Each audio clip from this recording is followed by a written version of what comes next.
Singapore is gearing up to host Asia's leading security and defence summit this weekend.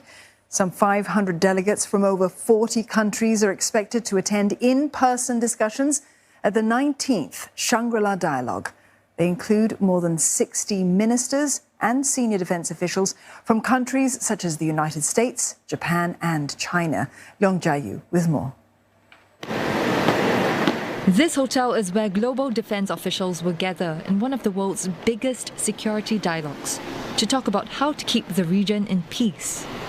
Back after a 2-year COVID-19 hiatus, the dialogue is now ready for numbers expected to match pre-pandemic times.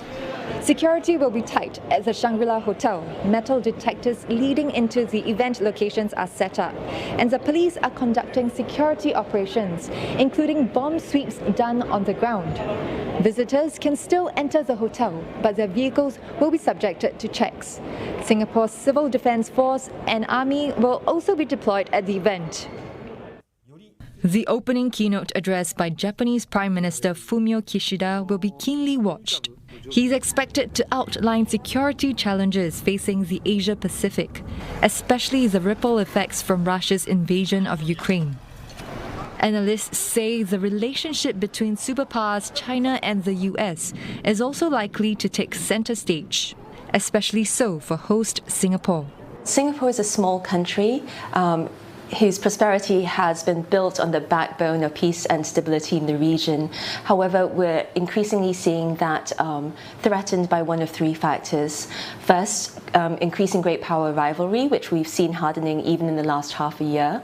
Second, unlawful and coercive Chinese actions, not least in the South China Sea.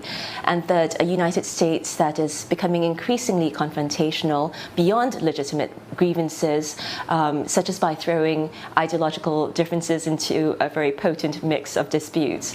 We've seen the Association of Southeast Asian Nations, or ASEAN, appear increasingly powerless to deal with the challenges on its doorstep. It's hoped that the many face-to-face chats and bilateral sit-downs will help cool tensions among the great powers.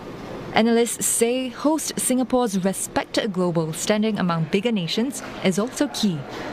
Singapore, in this sense, plays a very important platform. Some may even call it a neutral platform for different players and stakeholders in the region to come together to discuss issues frankly, without any perception of the host country making common stance on any issue that is perceived to be sensitive.